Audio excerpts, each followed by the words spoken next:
Hi, everybody, and welcome back to the Just Make It Pretty podcast. Today's episode is called Personal Branding with Enthusiasm, and I have the most perfect guest. You are going to love him, and I can't wait to talk about how getting excited about your brand can really transform your confidence and also the direction of your company. So let's get into it. Welcome to the Just Make It Pretty podcast, the slightly unhinged marketing podcast for home builders and beyond. I'm your host, Sarah Haynes, also known as the Pixel Wizard, and my goal is to tackle the tough stuff that goes in behind the scenes in marketing and offer actionable tips, creative insights, and a little bit of humor to spark some creativity. I'm so glad you're here. Now let's get started. So today, the special guest is David Hagan, who is the founder of Sales Uncomplicated. And I'm just so thrilled to have this conversation, David. This is going to be a great time, and it's always so difficult to get on your schedule because you're so busy and successful. So I'm just so grateful for you being here. Whatever. So when I say whatever, I mean about me being busy. I'm no busier than you are. But if you think I'm busy, that's cool. I always say that about my wife. If she thinks I'm busy, then mission accomplished. But Sarah, all kidding aside, it is an honor to be on the Just Make It Pretty podcast with you today. I'm honored that you would invite me. Because I hold you and Sherry and all that y'all do in such high regard that I really am bowled over by the invitation. So thank you for having me. Absolutely. I could not think of anyone better to have this conversation because when we've worked together over the years, and I have just seen you and your brand just blossom and have so much excitement and it's so contagious. And I want to dig into that today because I feel like you have something really unique and I want to talk about it. So that's why we're here. Well, you're very sweet. You're very kind. It is fitting that we're talking about this here on your podcast. And I say this with all sincerity. I'm not just saying this because you're here. With all sincerity, my brand is what it is in large part because of you. I knew when I opened my company 3.5 years ago, Sales Uncomplicated, that brand was going to be important. I didn't realize that it would be as important. I didn't realize it would be as personal or as meaningful. When you talk about having enthusiasm about your brand, I think I have enthusiasm about the brand because of how personal you made my brand. And so, yeah, I'd love to unpack that, but I also have to give credit where credit is due. If I'm a worthy guest on your podcast, it's only because of you and what you did for me. So I am grateful for you and Sherry and just the concerted effort that y'all bring really to everything. Oh, thank you. It was a pleasure and so much fun creating that brand for you. But I really feel and it goes against my whole podcast theme, but I am just making the pretty parts of the brand, right? And the person that, is behind it is the one that actually makes the energy and makes it successful. And I'm just excited that it has gone well for you. That's the best case scenario for me is that you are happy. Yeah. And so I want to talk about you come to everything with so much energy and so much just excitement. Like I said, I'm probably going to say that word like a million times today, but where do you think that just that energy comes from and how do you funnel it into your brand? Yeah, it's very interesting. When I was 7 or 8, maybe even younger, maybe 6, they called energy hyperactivity and wanted to medicate me. And I probably was medicated for a little while. I don't know. I wake up at 5 o'clock in the morning with just ready to go. I really do. I don't, you're very kind to talk about anything that you say complimentary is. I don't know that I deserve any of it. I'm grateful for you. And you're such an encouragement to me, Sarah. I don't know. I can't really take credit for being energetic, except for something that my dad said to me. My dad raised me and my 2 brothers as a single parent for most of our life. And he's just my hero. And I think so much about the things that he taught me. But early on, a lot of things he taught us were in some ways very cliche. But I didn't know they were cliche because I heard them from him. And probably in my teenage years, probably quoted him on a lot of things that had been said by other people. For instance, I can remember my dad telling me one that, as an early a young child at an early age, my dad telling me that me and my brothers that we could be anything we wanted to be. And I also remember him telling me that and my brothers, that if we would work from our passion, we would never go to work a day in our life. That sounded great to me. As a young kid, it wasn't really even about the passion. It was about not going to work. Like I didn't understand, like I took him literal, right? If you work Yeah. from your passion, you'll never go to work a day in your life. So when that was burned into my memory, it was burned in my memory because, ooh, I don't want to go to work. But then as I became older and realized really the meaning behind that statement and that truth, I realized that there's something to be said about doing things that you're passionate about. And I've been blessed most of my adult life. I've been able to plug into the areas where I'm passionate, and that makes it more fun. Sarah, I've jokingly said that I'm going to write a book called Why You Should Jackpot Proof Your Life.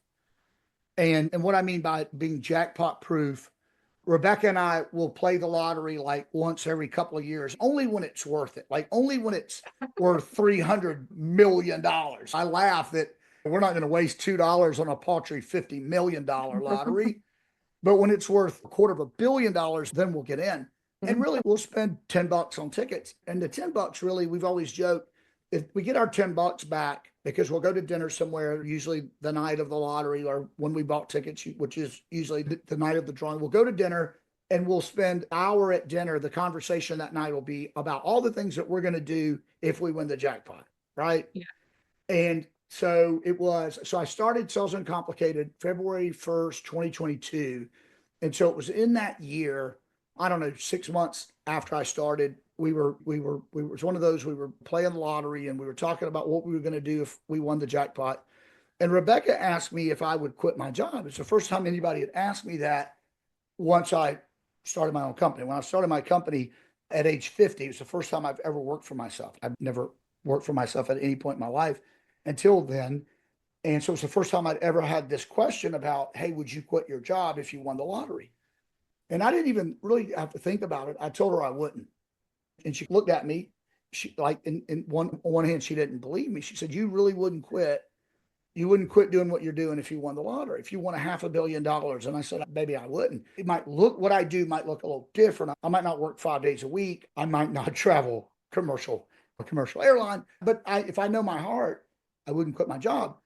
And I told her a few weeks after that, I said, we're blessed when we can have a jackpot proof life. And she asked me, like, what are you talking about? What does that mean? And I said, well, just a phrase that I coined after thinking about that night when we were talking about the lottery. And I told you I wouldn't quit my job if I won the lottery.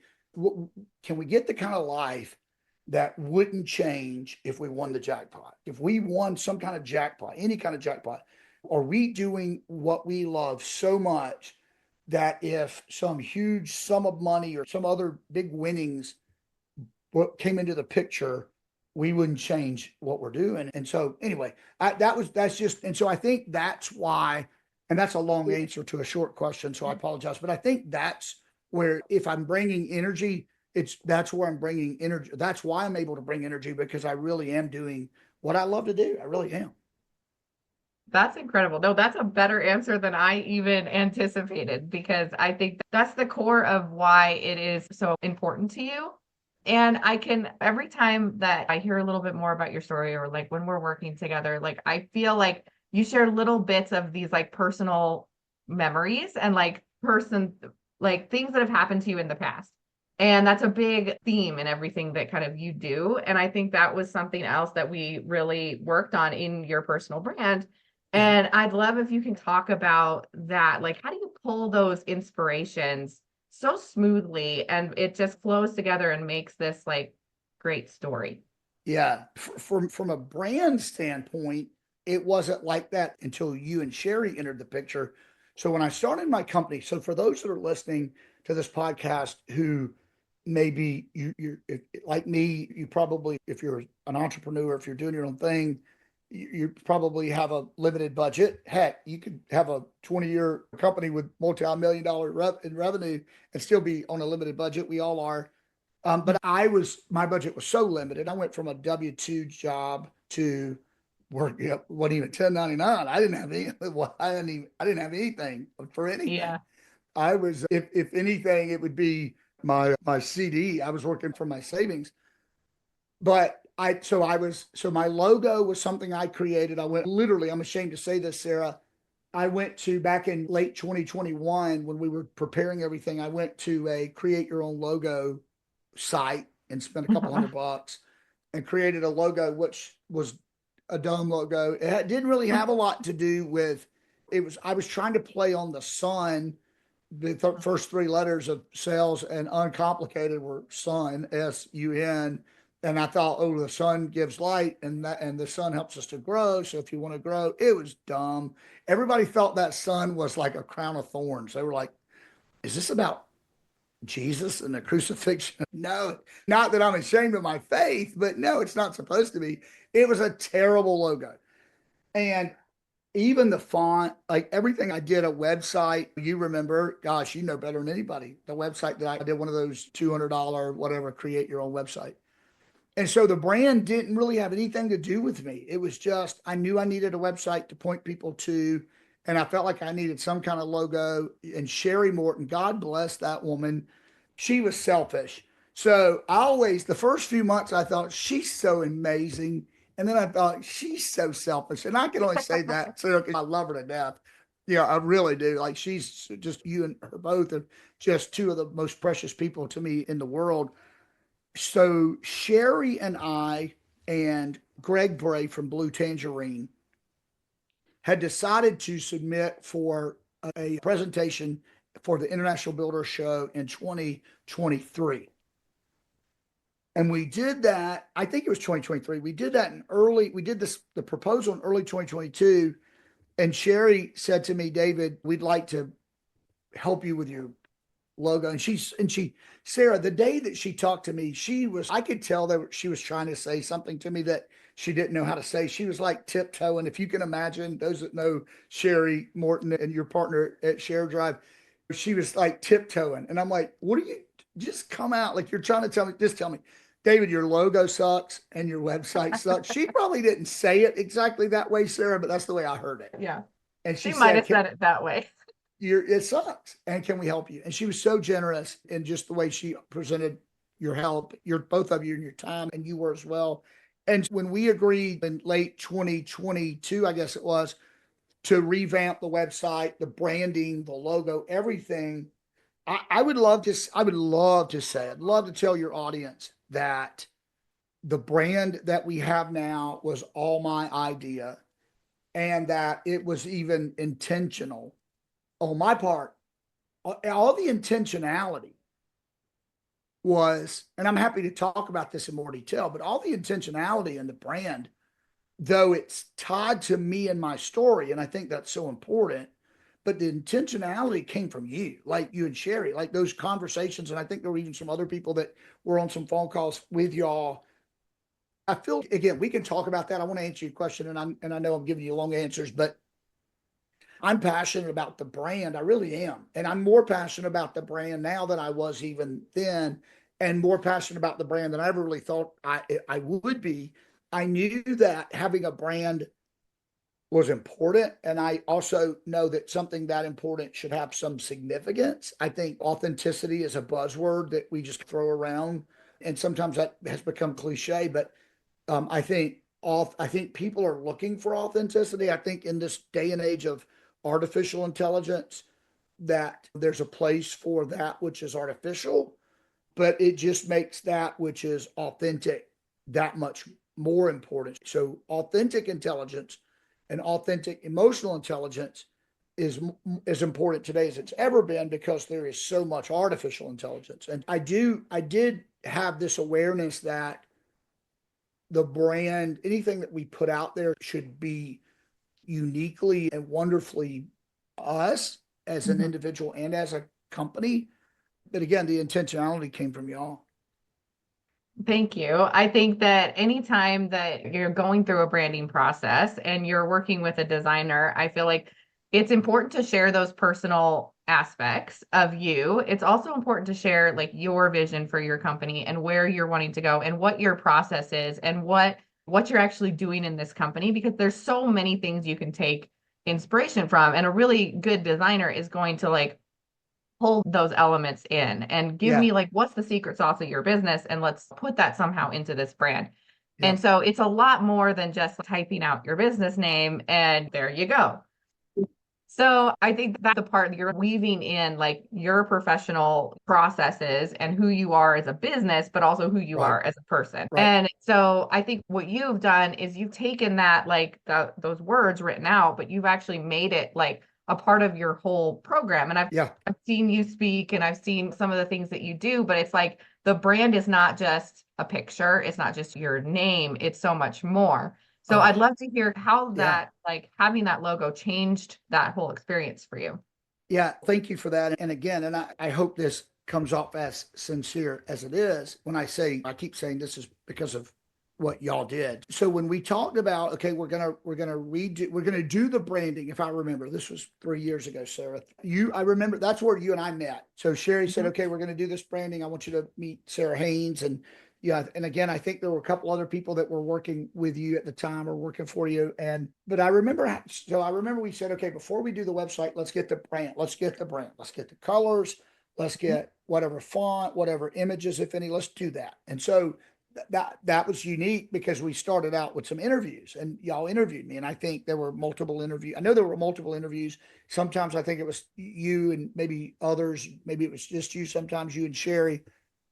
But there were several interviews where I talked about where you asked me those questions, like talk a little bit about you, talk about what you do, what your business does, what Sales Uncomplicated is all about, what's important to you. And it was amazing because I remember on the front end of that thinking, okay, what's going to be the logo for a sales trainer? My business, for those that don't know, maybe probably most don't, I work in sales training, specifically in the home building space. So I work with home builders, although have worked in mortgages and some of the other ancillary industries to home building. Primarily, I work in the home building space and I do sales training and coaching and consulting. And early on, when I'm thinking about images, I'm thinking, what are we going to do? A picture of a book or a flat? What would that look like? Yeah. So there were these, as I remember them, a few interviews, a few consultations, and then there was a concept meeting. And I remember I like the color blue, and I remember you making a comment about, oh my gosh, not another blue logo, really. And I laughed and said something like, we can do any color, but I just always have heard that blue is a color that, of trust. A lot of banks and will use different blues. And blue's my favorite color. I just bought a new car that's blue. I love blue. And so y'all came to that concept meeting that we all jumped on like a Zoom call this day. And one of the first things that I saw was an image of a paper airplane. And I remember thinking, like, what does that have to do with anything? And I think it was you, Sarah, that said, David, one of the things that we got from talking to you is that you're just a big kid at heart. That's a nice way of saying I stopped maturing somewhere around the age of 8. I'm an 8-year-old boy stuck in an old fat man's body. So the paper airplane you said honors your kind of your playfulness, and it just shows that the Easter egg, I guess, I'm paraphrasing. That was so long ago, I don't remember the exact quote. But the paper airplane it symbolizes that you're a kid at heart. And then, it may have been Sherry Morton who said, and when you think about it, the paper airplane is really the most uncomplicated thing you can make. Certainly the most uncomplicated toy you can make. And I thought, oh, I like that because to me, when I was thinking about my company name, and I had that down before I met y'all, when I was thinking about my company name, I liked the idea of this. I wanted to come to market with this idea that where we're different is we really want to make sales training not complicated. And we thought about words like simple. I'm from South Georgia. The word simple is not a compliment in South Georgia. If somebody says you're simple, that's not a good thing. So simple's out. And I didn't want easy because I'd heard somebody say years ago that you always want to make sure as a sales trainer that you're not helping people or giving people the idea that there's an easy way or that they can take the easy way out.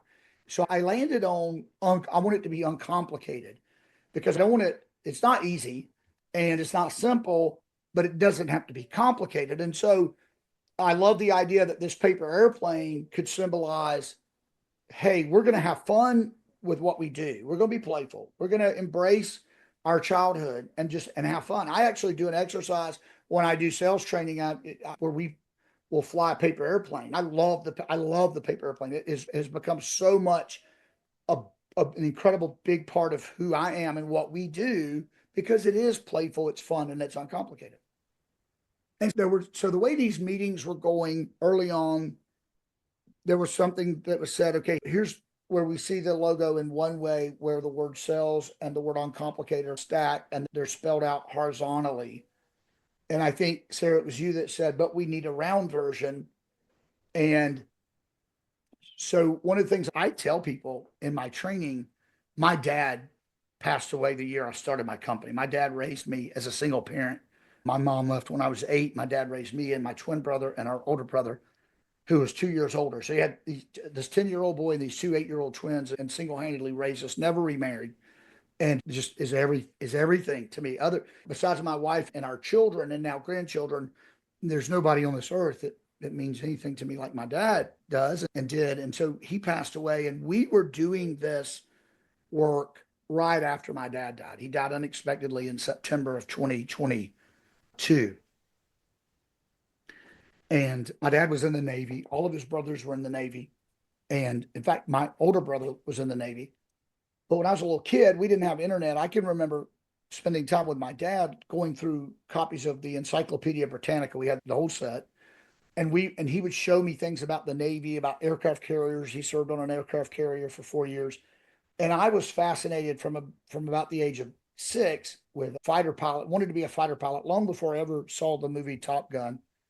And I was fascinated with the patches that fighter pilots wear on their bomber jackets. And my dad, we would go through the encyclopedia, and he would tell me what those different patches mean, because they all have meaning. All of those insignias in the Navy and in the other branches have very significant meanings. And so I've always loved patches, those Navy patches.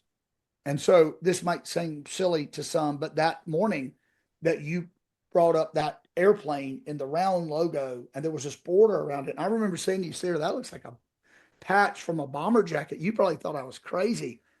I probably got a little emotional. I was like, that's incredible that we can take something that's playful and signify something that's uncomplicated. But to me, it just meant something, because it looked like those old Navy patches that, that I would, when I was a kid, I had some of them, I collected them. And so for me, that was it. Like, I loved that. I love that. And I told you, I love that. I think that might've even been the airplane came from one concept, and then the Sales Uncomplicated being in the round. And as I remember it, either you came back to it, or I think in that meeting you put them together, and that's when I was like, oh my God, that's a patch. And by the way, I reached out to the person that does like my merchandising, and a month later, and I've told you this, I think, but I wanted a patch. I'm like, I want this logo in a 4-inch patch that I could put on a bomber jacket. And I had to order like this crazy number. Yeah. It was like 27 patches or something, because they went by inches. So it was like a 3-inch patch. So I had to order 27 3-inch patches. And the next time I went and trained after they came in, I think I took a couple of them and just put them away. But I took the rest of them, like I was grabbing pins and koozies and things that I had with my logo on them. I took those patches. And at some point I told the story of my brand and of these meetings. And I said, you know what? I brought some of those patches if anybody wants them. And Sarah, I just set them on the table, and I was handing out things, pins and koozies and stuff. If people would give the answer, I'd give them a koozie or whatever. And I laid those patches down because I really did. I thought nobody's going to want those. And I looked up, and just a few minutes later, after telling the story about my dad and telling the story about you and the logo and the work that you and Sherry did, those patches were gone. I now order those patches, 500 at the time. And when I take them places, they're always gone. So again, it's just part of this logo and this branding just being part of my story. Real quick, one other thing, and this is an even longer answer to a short question. You showed me the logo that's my main logo, and you said, so we're using the word sales in all capital letters because we know, David, that you take sales very seriously. And I thought, ooh, that's okay. Don't know if they're just stroking my ego, but I love it. Whatever. And then you said uncomplicated was uppercase, lowercase. And I remember, and it was a different concept, but I remember just like freezing. And in one of those meetings, I told you or somebody, I was talking about my dad, and because he had just passed away. And of course, I talk about him all the time. I've talked about him my whole life. I tell stories about my dad. And so then I'd feel bad because I'd cry after he passed away. I'd get so emotional in telling you stories. But then I'm like, I can't stop talking about him just because it's hard. And so I told you, I think, at some point in one of these interviews about my dad when I was a kid, my dad would leave us notes. Like when we would come home, because he was just a single parent, he would still be working 2 or 3 hours after we got home from school. He would leave money hidden in a drawer, but he'd leave a note out that tell us where the money was, but he wouldn't just tell us. He'd make us find it, and he would leave the note in Morse code. My dad was a radioman on the aircraft carrier, the Shangri-La, the USS Shangri-La in the 1960s. And he knew Morse code. And he would, when we were kids, he would say that it's just dots and dashes. And it was the dot, when it would come across that telegraph, the dots and dashes just, it would sound like da da da da da da da da da. And he would say things to us, and we didn't know. He could be making it up. None of us knew Morse code, but we learned the letters. So Morse code, there's only 26 letters. And so there's 26 combinations of dots and dashes. And then there are the digits 0 through 9. And so there are 36 combinations. There are thousands of combinations of dots and dashes, but only 36 of them mean anything in the English language. And so you were showing me this particular logo that is my Sales Uncomplicated logo. And I tell this story too when I'm out training, just because it's part of my story. So when I train around sales training, I want salespeople to understand that the buyer who's walking in their door has a story.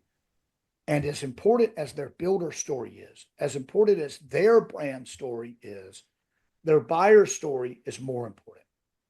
And so I'll spend a half a day of a 2 day seminar. So I'll spend 25% of my training time talking about how important it is to know your story, salesperson. And to those that are listening, Sarah, if I may, how important it is for you to know your story and your why, and how important that why is to you. Even when it gets lost and we get detached from it, it really is ultimately the reason we're doing everything. The reason that's so important to me is because when I'm conscious and conscientious about my story and my why, then it helps me to remember that the next stranger who walks in the door of my sales center also has a story and a why. And it's not just about, ooh, let me understand your story. It's about, if I can understand your story, I have a better opportunity to understand your why. And if I can understand your why, I'll either know that I can help you or can't help you. And if I can help you, I'm helping you because of your why, not because some superficial. In our business, it's square footage and bedroom count and bathroom count. That doesn't mean anything. Yeah. And so I told the story to you about my dad. Y'all wanted you, I thought it was so incredible. And this is why I brag on y'all so much, because you wanted to know my story before we even got into branding. And so that's why the brand is so important. The reason I'm so excited about it, enthusiastic about it, because it is wonderfully, even though it's my company, there's so many things about me that are just interwoven into our brand and our brand recognition. And so, just real quick, I saw the Sales Uncomplicated. Sales is capital letters, uncomplicated is uppercase, lowercase. And I remember asking, I think it was again you, over the uncomplicated, there's like some broken lines, like and I'm not looking at my logo right now, but where the L comes up, and then there's an I with a dot over the I, and then where the T, and then between the T and the D, there's like these lines over the word uncomplicated. And I remember getting choked up. That year I'd struggled with going to speak right after my dad passed away. I spoke at a couple of national conferences. I didn't want to. But the first one I did was with Roland Nancy down in Clearwater, Florida. And I'd been planning for months to talk about the power of why, and the whole premise of what I was just talking about, how important your why is, how important your why is everything, because it'll help you remember the customer's why, because their why really is everything. And so we were talking about this logo, and I liked the Sales Uncomplicated horizontal version And I remember just stopping and I said, so what is this? What are these ashes in this dot? And somebody on the call said, oh, there's a line under uncomplicated that's unbroken, but the line over uncomplicated just happens to be how it got broken up. And I said, no, but what does it mean? And I remember as I remember, 3 or 4 people on this Zoom call, and I said, that's Morse code. And Sarah, you started Googling Morse code. Somebody said, is that a letter? Because it is dash. And I said, yeah, it's a letter. And you started Googling it and you found it. And as soon as you found it, I don't remember if you said it out loud first or I said it out loud. I said, that's the letter Y. And that may not mean anything to anybody else. And I'm not one of those people that when somebody passes, I'm looking for signs everywhere. I'm not superstitious. I believe in eternity. I believe my dad's more alive now than even I am. But there was just this incredible, I don't know, this incredible peace that came over me when I saw that logo. And I saw that even though it was unintentional on your part in graphic design, in my logo, there's Morse code that spells out the letter Y. There could have been a million combinations on that logo that wouldn't have meant anything. It just so happened that of the 26 letters, that configuration was one of the letters, and the letter that it happened to be is the letter Y. And I know that's not the word Y, but it was just a great reminder to me that, hey, you got to keep talking to people about their why. Anyway, I'm doing all the talking. I'm getting emotional, but my brand means so much to me because my story meant so much to you. And it is easy to get excited about the brand, but it's because you were very intentional in designing something that had meaning. And for that, I'm grateful to you and will be forever. Oh, you're so sweet. This really was not an ad for how amazing Sarah is, but I think that your story is very powerful, and I have seen you get emotional talking about it, and I think that also just shows how real it is and how authentic it really is. And I think it's something that a lot of people struggle to find what that story is. Like, what is their why? Yeah. And how do I incorporate that into what I'm doing? And it's funny because like even designers, we do this for people, right? Yeah. We're creating this for our clients. And then when it comes to us, we're like, I have no clue. I don't know. So we can't even Yeah. design for our own self. So it's something that like is just a universal thing. So being able to express it and communicate that is something that is rare, but it also makes your brand so much more powerful and so much more effective.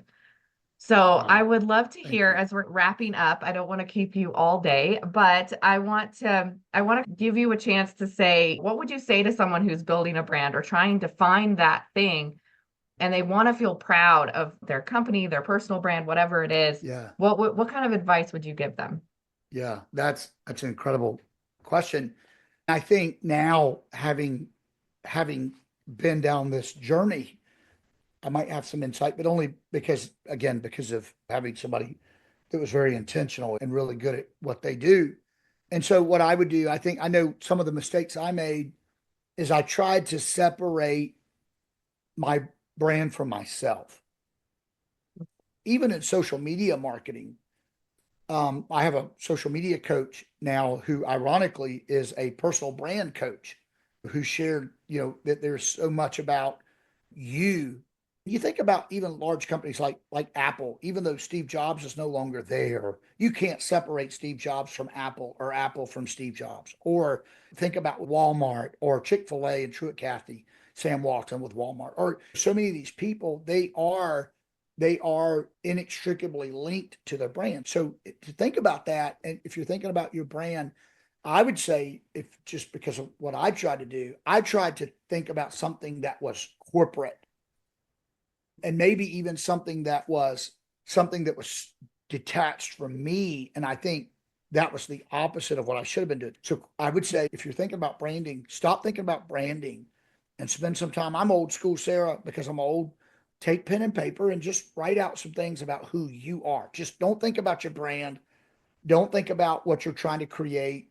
Just, I would say, start with writing some things down about who you are. What are your passions? What's your why? Who are you? And I think it's easy when we start writing out some things who we're not. Sometimes it's hard to say, who am I? I don't know. Who am I not? I'm not unethical. I'm not pushy. I'm not high pressure. I'm not in your face. I'm not whatever. I'm not corporate. I'm not. Sometimes we can find out, we can characterize who we are or quantify even who we are if we start with who we're not. So I would say, if I have any advice to give, it would be to turn everything off, turn off all the noise, get in a place and in a time where there's no noise, and spend 20 minutes or 30 minutes or an hour or 2 hours and just begin to write out words that describe you and who you are, what your passion is. And even think about the people in your life and what they mean to you and who they are and what you identify with in them. And that could be your children or grandchildren. That could be your parents or grandparents or best friends, whatever, mentors, teachers, professors, business partners, whatever. And then begin to just bake on those words and think about what, what means the most. And then the imagery, I think, Sarah, and I'm not a graphic designer, but I think the imagery will, and then if it gets, I would tell you, this isn't a DIY thing. To me, I tried it. But if you get somebody to help you, go armed with those words, that story. And if you are in a situation where you're doing it yourself, that's where I'd start, is who are you? And start from that and because when the brand, the imagery, the colors, when all the elements of your brand mean something to you, it will begin to mean something to other people as they find out about you. But in my opinion, if the brand doesn't mean anything to you, in my opinion, it's gonna mean less to other people. It might become an identifying mark like Nike or the Coca-Cola swirl or the Apple. But in my opinion, it won't be anything more than just an identifiable mark. But when you are able to build something from a place of meaning and significance, it'll be hard not to be enthusiastic about that mark.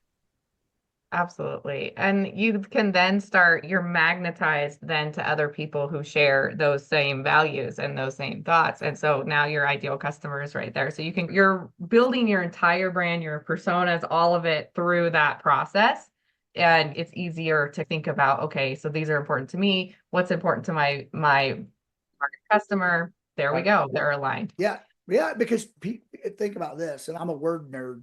The English word, I like you, and the English word alike, because we're alike, because we like the same things, they mean the same thing. I like you. I same you because we're the same. I like you because you're like me. There's something about that when we're building rapport with people to look for those things that we have in common. What's interesting is when we talk about our brand, some of the people that will come and take those patches off the table will come to me in tears and say, hey, my dad, retired from the Air Force, or my mom I had somebody who came to me not long ago and said their dad was lost in service. And that the patches meant so much. Anyway, I'm sorry. But so, yeah, it's just, anyway, the brand, I think when we start from a place of, this is something that's important to me, so this is what I want to do, then it's easy then to tell. And for a lot of people, it may not mean anything to them. But if it's just something that we grab, if we just grab, oh, I like this imagery, oh, I like this color, oh, I like this word, I like this phrase. If we just put some things together, not to take anything away from anybody else's, but if there is no significance in it, then it probably is never going to be significant. But if there is if we start from a place of significance, then there are people who will identify with that significance. Yeah. Awesome. Thank you so much. I really appreciate you sharing so vulnerably, and I know our listeners will as well. This is something that a lot of people talk about, but I think that you have a really unique perspective on it. So thank you for sharing that today. I want to give everybody that wants to reach out to you, how can they do that? Where can they go? And what's the easiest way? Yeah, you're very sweet. Thank you so much. And gosh, you're so kind. So yeah, you can find me at salesuncomplicated.com, Sales Uncomplicated.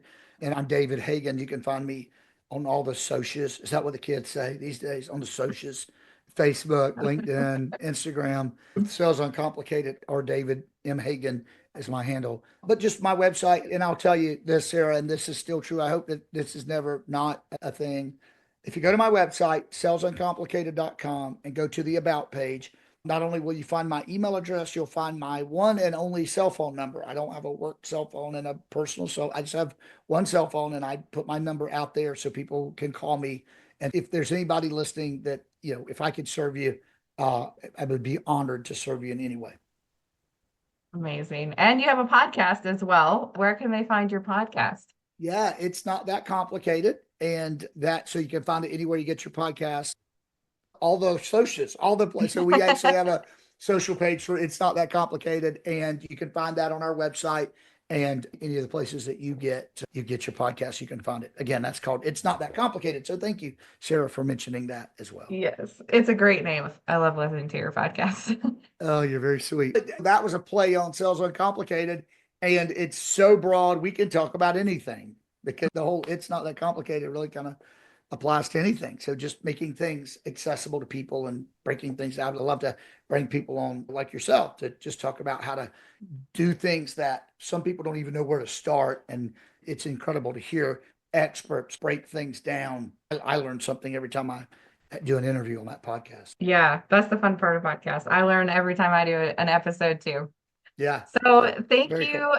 Thank you again. We're going to wrap it up for today, but everyone go reach out to David Hagan and come back here next week. We'll have a new episode, a new guest, and thank you so much for spending your time with us. I hope you enjoyed. Have a great rest of your day.